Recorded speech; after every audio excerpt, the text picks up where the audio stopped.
On this episode of Thrive Forward, we welcome Benny Roberts, who is the Vice President of Youth and Career Development at Urban Ventures, a nonprofit located in South Minneapolis with the mission to end generational poverty in the Phillips neighborhood, a neighborhood I spent a lot of time in growing up, and I get to continue spending time with as I have volunteered on the board of directors with Urban Ventures for 6 years. And it's an organization very near and dear to my heart, as well as Benny's. He and I have a conversation around a lot that's happened in 2020, how it's impacted the families we serve, how it has impacted the community that Urban Ventures spends its everyday in, and how you can make an impact in these families and those around us, and how leading with our heart, mind, and our stomachs makes an impact at Urban Ventures. So tune in, give it a listen, and let us know what you think by sharing this episode with somebody that you think might be impacted by its story. It's easy. You can just share it on your social media, send an email, or even you leave us a review so that we know you're listening and what is impactful to you, so we continue to produce great episodes for you that impact your life.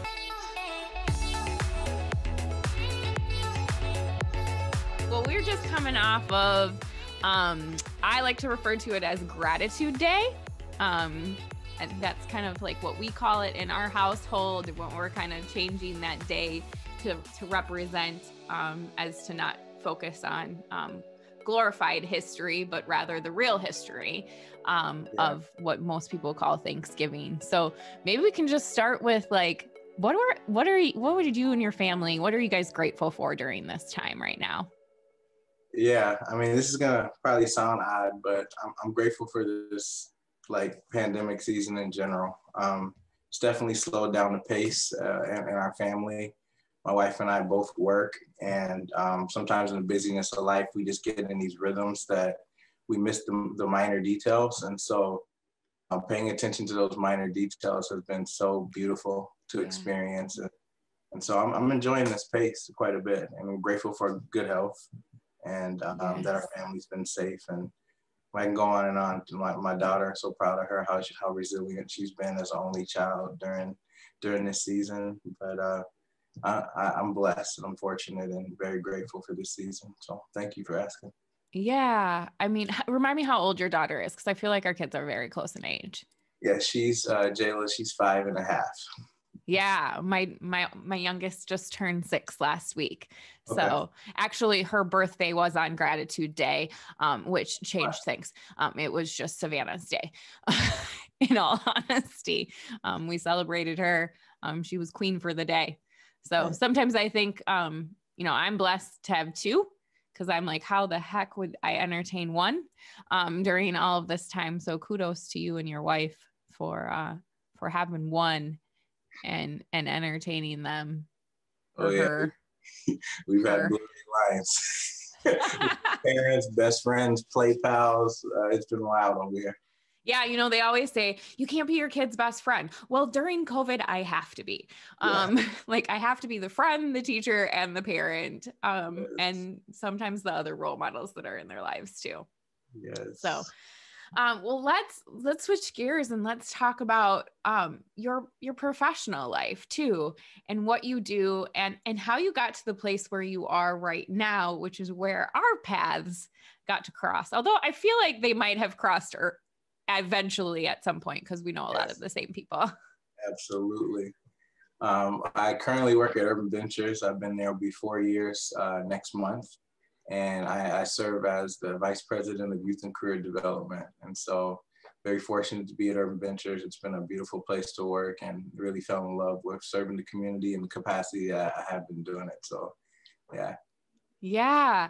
And for those people who maybe are under a rock and haven't heard me talk about Urban Ventures before, which I do quite frequently, for those that don't know, I have served on the board of directors as a volunteer board member for 6 years, maybe now. Yeah. Maybe I took a brief hiatus in launching Forethought, and then said I would like to come back And so I did actually.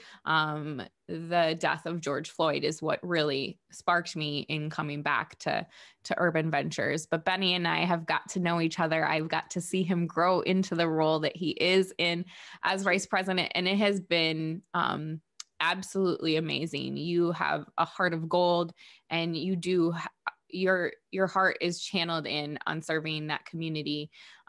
Let's talk a little bit about the mission of Urban Ventures so people like can get a breath of what it is a little bit further. Yeah, so Urban Ventures is a 27-year-old organization. It's a community-based community development organization. They exist to eliminate poverty in the community, and we have a cradle to career philosophy that we feel like helps break the cycle of generation poverty, which is centered around education. So we have robust programming, literally from when a woman is pregnant to when her child is a young adult trying to understand what direction they need to go for their career. We have services for them and mentoring even beyond that. And then some one-off programs that we do that are very impactful as well, with the diversion program and an urban farm and a rural farm as well, where we get production for our urban farm as well. So we have a lot of offerings, but it's one goal. One goal is to eliminate poverty in that community. And as the community evolves and the challenges evolve, we are grateful to be in a position to try to answer some of those needs of the community and learn and grow with it. Yeah, sometimes how I describe Urban Ventures for somebody that's new to it, I mean, you did a great job, is I say our mission is to eliminate generational poverty through the heart, the stomach, and the mind. Yes. And so like because we know that when we have children or families that live in poverty, the head and heart and stomachs can be really affected by those things, right? And then when we put good food in our bodies, we fuel our bodies. When we feel loved and have a community and a support system, we are not impoverished anymore, or we're working towards and believe in ourselves. And then when we're not impoverished in our brains, we're exercising on our mission and what we're supposed to be here to do without boundary. And I think that one of my favorite things to see at Urban Ventures is our Act 6 program, which is one of the programs that you oversee, and which is a college scholarship program that we partner with, right? And that's kind of how you and I first met, is when you were running the Act 6 program. So let's talk a little bit more about what that looks like, because you guys are kind of in that. Are you guys in the thick of like scholarship grant or the scholarship application process right now? Absolutely. Yeah, Act 6 is a leadership scholarship program. The beautiful thing is our organization partners currently with 6 different private colleges in Minnesota: Augsburg, Bethany Lutheran College, Bethel University, North Central, Northwestern, and Concordia Moorhead. And each one of those schools select a cohort of students from the Twin Cities that we help recruit, select, and train and develop. Yeah. And their goal is to come back to the community in which they were. And oftentimes, I know I was told this, and I grew up, in the community in which Urban Ventures serves, just a little west, just on the other side of 35W. So, but I ran in the neighborhood that everybody was in, for Urban Ventures. And some of my friends even participated in some of the programming, but we were always told, like, if you wanted to do better, you had to leave. Yep. That's that narrative. and we kind of have a different story at Urban Ventures of what we can do. Can you talk about how some of those even Act 6 recipients have come back and the impacts that they've made on the Urban Ventures community? Yeah, I think that's like our underlying mission within the program, is that we want to raise the dignity and pride within the community and a sense of self. And so you hit the nail on the head. The narrative is, if you want to be successful, you leave. I want to go to a bigger city. I want to go to a quote unquote better city, things that have more or less opportunities, whatever, and when we look at it, there's a poem called Loving Pimlico, and the punchline of it is, the city isn't beautiful, or we didn't love the city because it was beautiful. The city was beautiful because we loved it. And we use that as the energy behind the program, that when students are successful, they get their college degree, they're able to go on and work in their field or their career. They're not going to forget how beautiful their situation was, even if it was hard or even if it had a lot of trials, which all communities do. But what we're starting to see now going into our 7th year is a little over 75% of our students are returning to their home zip codes in the Twin Cities. Many of them are getting jobs here and planning their talent here. And we feel like that's going to really change the fabric of leadership in our communities for years to come. Absolutely. Because they're in different industries all over the place. Some are education, some are ministry, some are business and finance. You name it, they're kind of well represented. In healthcare, we have quite a bit too as well. So, and the arts. So they're gonna change our community as we look at the next leaders. I when we could be on campus, that was my favorite part, was meeting the kids and being able to have the conversations, or meeting the families. And we talked a little bit about La Tortilla Catering before, but Jeanette and I first met at a women's event that we did at Urban Ventures. And she talked about how she wanted to own her own catering company. And that was a dream of hers. And literally this year, she bought the food truck that Urban Ventures had to distribute food.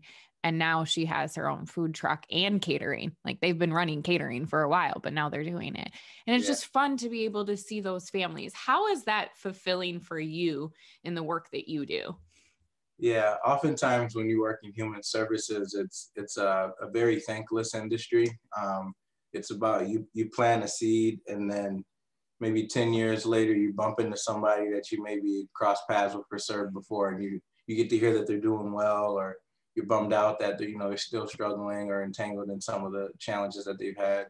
But when you hear those times where people are being successful, you look back at it and like, there's a lot of hard work we put in to serving families, getting in the boat with them. And it's very rare to be able to have gratification immediately.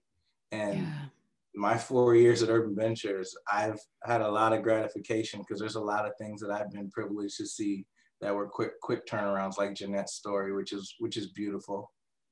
Yeah.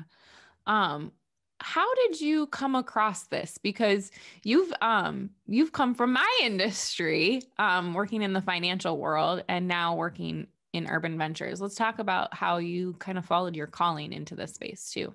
Yeah. So I'm when I tell people all the things that I did, they usually think I'm like 50. I know what you mean. I know you do. You're like a jack of all trades. But my entire career has been in human services.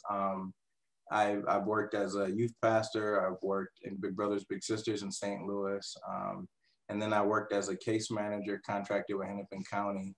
While I was in a couple of those different industries, I actually started working in a financial service brokerage, and I was licensed to do life insurance, health, and those things. And I was actually getting my securities license around the time that I started at Urban Ventures. And that's when I kind of changed gears all the way. But in financial services, I was working on building a brokerage facility that I wanted it to be in the Twin Cities. I wanted to be a place where people of color felt comfortable going in, because it gave them a different experience with institutions that haven't been the most favorable to our communities, and even have a spotty track record when it comes to the way that they've supported our communities.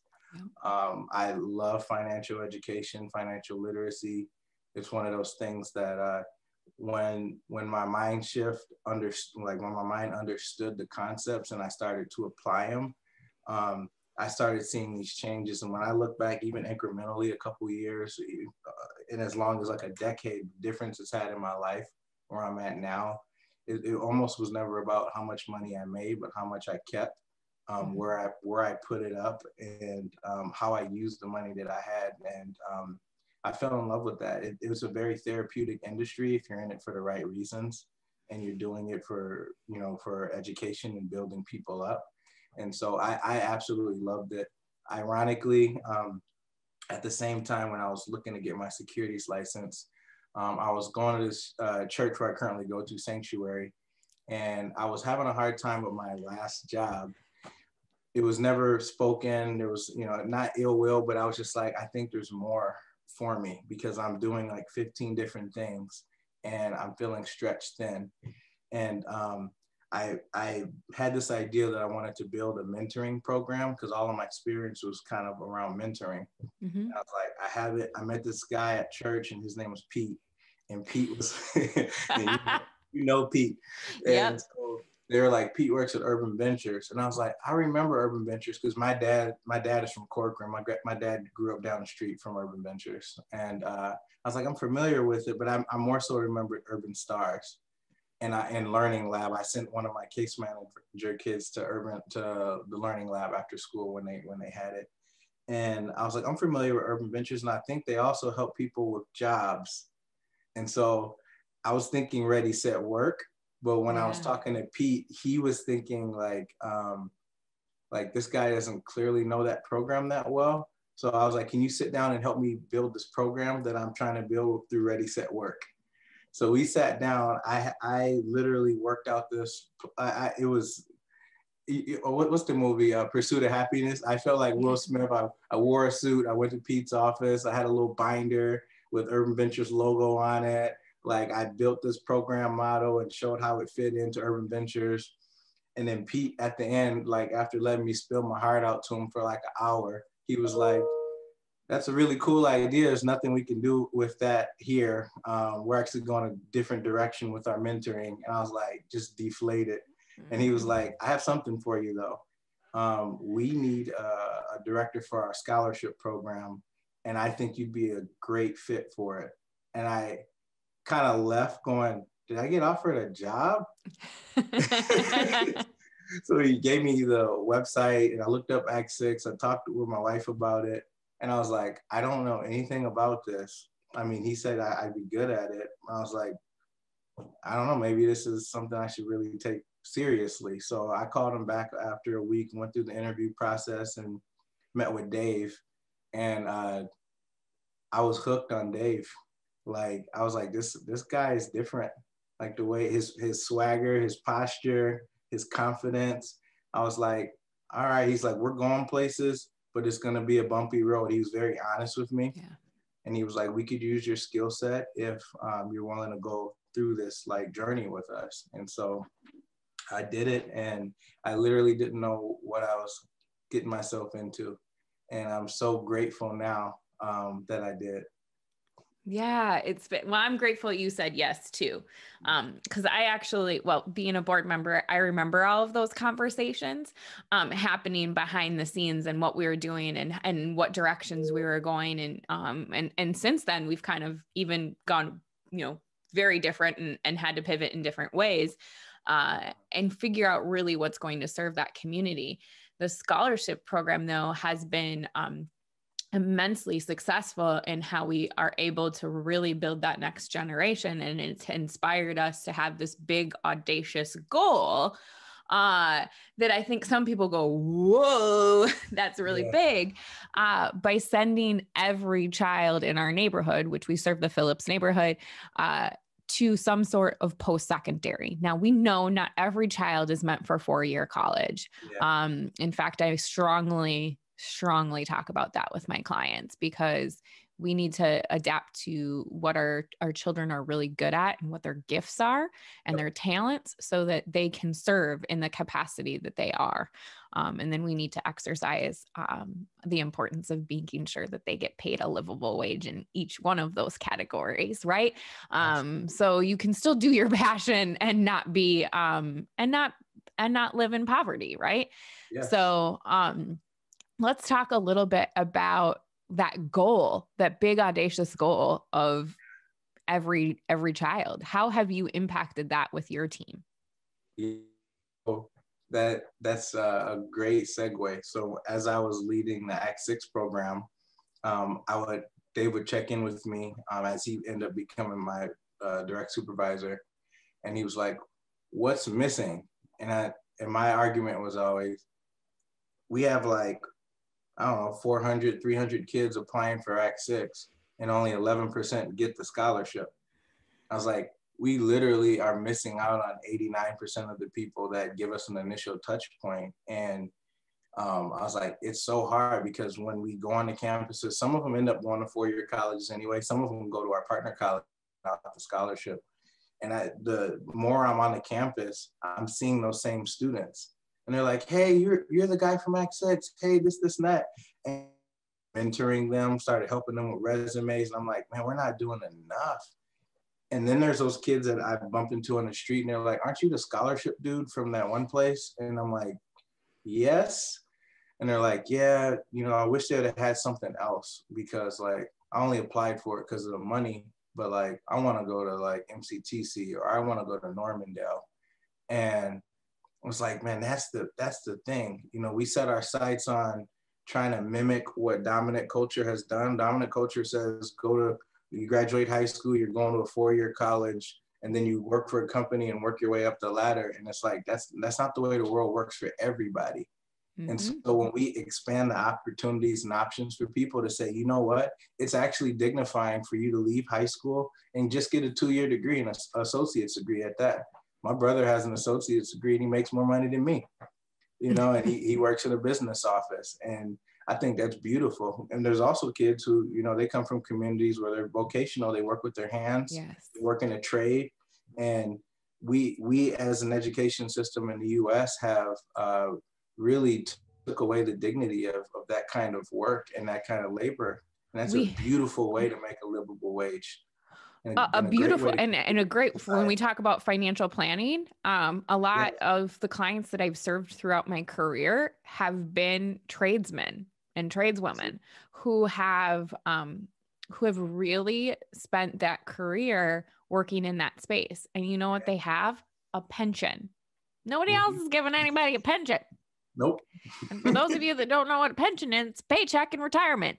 And so that, because of unions and being able to fund that through union dues and things of that sort, that's how that works. In fact, I married into a union family. My father-in-law was a truck driver, a career truck driver, and was able to retire early. Now for fun, he drives a school bus. Because he drives big trucks before, but now he gets to light, and like, he loves his kids to get on his bus every single day. And he has a route where the kids, probably the only hug and high five they get is him. And it has been painful for him right now that he can't hug and high five his kids. Yeah. My gosh. It's just, so like, these are careers that are honorable and wonderful. Yes. And my husband is really good with his hands, but I think he was, put in this, again, societal norm. Like, I got to go to a 4-year college. Yeah. And even I followed it. I went 4-year college. I was going to get corporate job, and I was going to climb corporate ladder, and I'm climbing the corporate ladder. And I'm like, I don't like this ladder. I need to do something different. I like vibrant light ladders that like light on fire and do different things and go different places and have wheels on them and don't fit in a box. And I think that's why we start to see, I have my own like mindset about some of like why we've seen some of these things change too in careers, and why there isn't as much flexibility. And now in 2020, we're starting to really reevaluate what this workspace. I mean, we started our conversation. You're like, I've liked being able to slow down a little bit more. I've liked to be able to spend more time with my family. And we have these expectations that we set, that we have to move at 120 miles per hour. Yeah. Trust me, I'm one of those people who moves fast all the time. And finally my body was like, you're going to need a pause. Yep. You're going to need a pause. So like, what are we teaching our kids if we don't do that? And also if we have kids who are, coming from a level of poverty, going to school, getting student loans, and now have $100,000 in student loan debt, and maybe not a job that's actually going to pay back that debt. how are we setting them up for financial success? How are we, pulling back and looking at the wealth gap that we've created as a country and really being able to solve it if we're forcing people into these spaces. So, I mean, I could go down a rabbit hole about it. I really could. But what are your thoughts in that aspect of things as we talk about those topics? Yeah, I think that's the challenge. When we look at the poverty community is very diverse, right? Some of the biggest pieces of that pie are immigrant families that new to the country, still don't know systems and things of that nature. Mm-hmm. And you think of the cultural pressure for getting an education. You need to be a doctor, a lawyer, or you're a failure. The kind of that mantra. Yeah, but don't be a creative. They can't make any money except for we watch Hollywood and we do all of those things. Exactly. Keanu Reeves $1 million because of Matrix. So. Yeah. It's crazy. So the pressure that are on families, and then it's the fact that they get stuck into like playing the game the way it was presented to them. And then when you see that you're maybe not equipped to be successful in that game, then you lose hope. Then you lose, excitement or even the rigor to want to continue to go pursue an education. And so we see a lot of students get that tension where they're almost dropping out of college. Gratefully, they're surrounded in community within our program, and we can help people navigate and understand. But there's a handful that do not make it because of those external pressures. And then if you're a first generation college student, your family doesn't even understand the challenges that you have in front of you. And they're like, you need to be home every week because you need to watch your sibling, you need to do your chores. And so you got a kid who's like in the middle tug of war between their family. Or I need you to work so that we can pay rent, or we can pay the mortgage, or we can do any of those responsibilities that you might have. I need help paying the grocery bill, the light bill, whatever it is. A lot of kids, their first job is not a job for extra money to buy an iPad. Their job is a job to pay the light bill so they can have lights or heat or groceries or the necessities that we have in life. And some of them are working a job like Dairy Queen, and you're like, oh, this kid's not doing, and they're sending money to other countries, paying for necessities in other countries because even they're privileged with their Dairy Queen job compared to their family in another country. Yeah. And one of my mentors, her first job when she came, she's a refugee from Bosnia. And when she came here, and she still to this day, her mother lives in Bosnia, is sending checks home to her mom. And she's incredibly successful now. She's a brilliant woman. I love working with her. And she talks about how privileged we are in this country in comparison to other spaces, yet we still have poverty. Yes. And it's sad to see that, and so that's just the hard thing about, setting up these students for success is those external pressures, not being equipped. And then if you're a first generation college student, you're a first generation professional. So your family still doesn't understand your transition into adulthood and still has similar, expectations that are unrealistic for the students that we serve. Yeah. And I think, if anything has allowed us a microscope or further insight into that, it has been 2020. We have seen further the elements of inequities from a financial standpoint to a racial standpoint to a gender standpoint. Those have been three really big topics that we have seen. I mean, we can talk about environmental as well, but like those three have been huge social pieces that we have really started to see. And I think we've seen that even more so at Urban Ventures. Can you talk a little bit more about in 2020, how you guys have stepped up to serve the community even further than college scholarships and the things that we do every single day? Yeah. The 2020 with COVID, with civil unrest, because of the murder of George Floyd, compounding what happened with Ahmaud Arbery and Breonna Taylor and countless others. We're seeing the middle class getting killed, right? And so people that have little have less, and people that have means are able to maintain, sustain, or even grow their means during this time. If anybody paid attention to what was going on in Lake Street, you know, in the late spring and the summertime, all the businesses got destroyed after George Floyd was killed.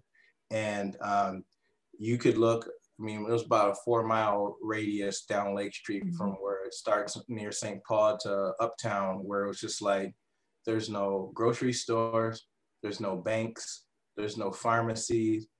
Like, how can you have a thriving society and you don't even have the essentials? You know, before George Floyd, it was already considered a food desert over there. Correct. With, you know, the near, from where Urban Ventures is, you have to go a mile and a half east just to get to Aldi's, and you have to go a mile and a half west just to get to that Uptown Cub. And so it was already a food desert. But then once that happened, including the post office, now there's no way you have your society can thrive. Nothing to eat, no medication, no post office, no mail, none of that stuff, no banks. So there's nowhere to put your money. If you had money in there, you don't know how to get it out, because there's not a lot of banks in that area either. And so what we were able to do first was we transformed our physical organization to a distribution center. We had millions of people donate money and basic needs, hygienic products and things like that. And we served thousands of families, groceries, medical stuff, toys for their kids, stuff that they take their mind off of the hardships of the world that they were facing. Well, not to mention with the fires that happen, there is added pollution in the air. Plastic that burns is not good air to breathe. I mean, I was down there. I know that my lungs hurt when I came home. And now we're living in a global pandemic. And so now you're scared that your lungs hurt because you're breathing in plastic air. And there's like all this other kind. So a lot of the toys that we had were to amuse children inside, because their normal play outside couldn't occur in that space either. Yes. Yeah. And so, I mean, the community was wrecked, and, you know, still recovering. It's a long, long way to go to recovery. But during that summer, the meal distribution, groceries, toys, you know, essential, non-essential things that we were able to hand out to families made a big difference. The beauty in that is it garnered a lot of attention. The attention came all over the world, and we literally had people sending stuff from other countries, money and resources. And what it did was it helped people be even more creative. So it inspired a couple of donors to say, you know what, we're glad that you guys are doing what you need to do, but you cannot sustain in the community as a grocery store, as a food distribution hub, or even for the essential items. We need to get these businesses back up and running. And so we were gifted near $1 million from a family that basically said, you guys need to work with the businesses and disperse this funds to them to help them get back on their feet. And our organization was able to meet with many businesses. I think we invited a little over 175 businesses on Lake Street between Portland and 35W to come and get micro grants from us. And the majority of them have, but several still haven't. And the grant money plus volunteers were able to help people clean up their business, all the debris and broken glass and burnt items, and throw them away. Many of our businesses are up and running that we've been able to serve and give the funds to. There was no strings attached tied to it for them. If you needed to use it to pay your mortgage, pay your rent, whatever it is, because oftentimes people's businesses are tied up into their personal things as well. So we are fortunate to see a lot of businesses open back up on Lake Street, and there's still a long way to go. Another pool of funds from that money too was used to purchase gift cards for all of those businesses, and that money was those gift cards were being given out to people in the neighborhood within the 25 blocks of Urban Ventures, so that they could patronize those businesses and help support them so that they can be sustained as well. And so I love that holistic approach to it, because we can pass out groceries all day, But if we don't help Aldi's get open, we don't help Cub get open and Target get open, then they're going to be dependent on us. And we're not equipped for them to be able to have that. And so we're excited that a lot of those businesses are open back up. Yeah. I mean, we were packing, I mean, just to paint a picture for those of you that hadn't been to the distribution center, didn't know what was going on in that space, or hadn't volunteered at another location. We were, the first day we distributed food, it was gone literally in like 20 minutes. And we had packed bags and bags and bags, and kudos to the Urban Ventures staff, specifically Sarah and Franklin, for like really organizing things. Like we were literally packing and having, you know, a mission centered grocery packing area within the basketball gym that's where we normally practice, and all safety guidelines and everything from a COVID perspective were followed. But you could feel how hard everybody was working in order to distribute that, and how badly these families needed it. And the tears that flew from eyes, just in thanks for being able to provide them a can of beans, a bag of potatoes, fresh vegetables. Some people even got fresh meat depending on the days that we were able to, because we had some grocery stores who were donating from out of the spaces. We had churches that stepped up, who donated pallets and pallets of food. But it was definitely impactful. And I will say this, for those who donated, thank you. It's not over though. And as Benny said, our neighborhood is still hurting, and people are still trying. The post office is not open. It's still burned. There are still places that will not be opened, that they need. I mean, sometimes we take it for granted that we can call a grocery delivery service, and we can pay to have the groceries delivered to our house. That isn't the same availability to some families, because they might not even have the technology to be able to do it. Yeah, and Lake Street is a metro corridor, and the street was under construction on top of everything else. And not to mention, our businesses were closed. So our businesses had already been suffering from an economic shutdown due to COVID, which, you know, we were trying to get everything under wraps, and then everything kind of erupted in that space where they were to further struggle from that perspective.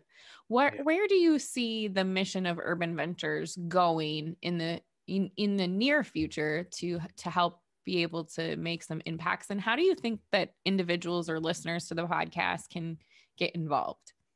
Yeah, that's a great question. I think we're trying to think of the best way to frame it, but as I think about it, we have to keep our eye on the ball, which is our audacious goal, but we have to have our other eye looking at the environment, making sure that we need to be able to make pivots when we need to. I don't see us being past meal distributions. I don't see us past helping businesses recover.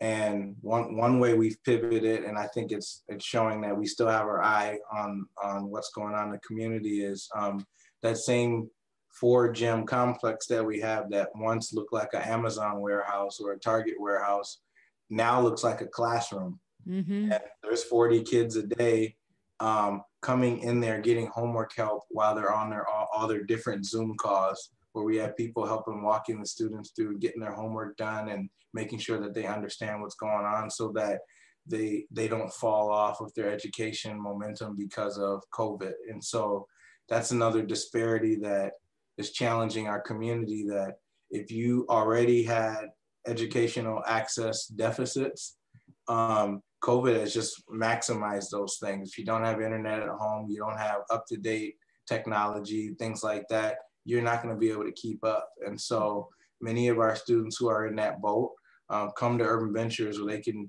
tap into our bandwidth and our Wi-Fi, use our tablets and our technology.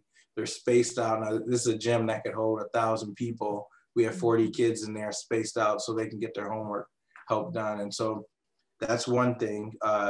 You know, people are looking at our families still need basic needs. So hygienic products, clothes, non-perishable groceries. I would steer away from fresh at the moment just because holiday season and office hours are crazy. But those things are still a need. Our audacious goal is education centered. You know, if people want to donate time, money, or their skill sets to be able to help some of our students or mentor students in some of our different programs, those things are needed. You know, I would say there's a asterisk around mentoring. Mentoring is not a one and done thing. If you're like, I really want to serve and go deep, mentoring is probably the best way. If you're like, I can only help one time, don't mentor, because the last thing we want to do is introduce another positive person in a kid's life that's not committed to being there, you know, at least a year. So those relationships go a long way. They actually help us inform our decisions as an organization. Many of the changes we've made have been based on the needs of our participants and their relationship with us to be able to say, can y'all help with this? We have a benevolence fund currently that we're using to help people who are going through tough times. We are seeing it dwindle very quickly. I'm on one of our boards for managing the benevolence fund, and we've cut it in half in like a month and a half. And so people can donate to help us continue to serve families as COVID has impacted people's ability to pay their mortgage, pay their car note. Many people have lost their jobs again, laid off again, furloughed again. And so the benevolence fund is really critical for us right now. Fortunately for our Act 6 scholarship program, we're able to continue to press forward, and everything's virtual. So students are getting ready to complete their applications, but this is going to be the first year students select this college that they didn't get to see in person because of COVID. And so I can't even tell you what that challenge is going to be. But if anybody else is listening to this and they're thinking ahead, what challenges would a person see that is going to a college that's never seen it before, but they got a scholarship for it? Three quarters of our students are first generation. 90% of them are students of color. 70% of them are female, or not 70, 60. 60% of them are female. We have a lot of high potential students. This isn't like a charity scholarship. This is earned. It's students that are high caliber. How can we help these students be successful in college, seeing all the obstacles they're facing? Think of those things you can give, and it can be earmarked for a certain program or a certain cause within the organization. But we need our businesses to thrive too. And so help us help our businesses thrive so that the community has the resources it needs to thrive, because we love this community and it's beautiful because we love it. So, yeah. Oh, what a good tie back. What a good tie back. I would also challenge our listeners. I always talk about it in this way, like, where do you shop? Where do you spend your money? And where do you give your money, as well as where do you invest your money? And those are big things. As listeners know, I talk a lot about sustainable investing, and using that as an option, giving to organizations that mean something. So if this has hit your heart today, we're not asking for donations, but follow your heart if this is something that's important to you. And where do you spend your money? Urban Ventures also has a lot of great coffee and tea products, and they have an urban garden, and they have small businesses that need support. So start to think about, supporting some of those. They're going to continue to need it. We're not through it yet. I have a lot of people who ask me, like, oh, are we okay? Well, guess what? You're fine if you have, if you have investments. And like you said earlier, Benny, like, the people who have resources have been fine through this for the most part. I think there are other pieces that everybody is struggling with, but from a financial standpoint, if you have resources, you're okay. But there are people that aren't. And this is the time for us to start to look at it as a community, and not just the community that's in your backyard, but a community as a whole. And so that's my call to action for everyone listening today, is don't let the community fall into your fence, but look on the other side of the fence too. That's good. Yes. Well, Benny, thank you so much for taking the time today to chat with me. I'm sure we'll have you back so that we can have some more conversations and maybe even have a student on so we can hear their story and watch them through the journey as well. So thank you. Anything else that you want to leave everybody with today? Just grateful for people even considering to support our organization in any way. It's an investment. It's not you're giving something and nothing's going to come out of it. It's a seed that gets planted, and you'll see results in it as well. So we're still a data-driven organization, even with the heart that we have. And if you'd love to see what our organization is doing and has done in the past, you have access to those things as well. Yeah, absolutely. Well, thank you, Benny.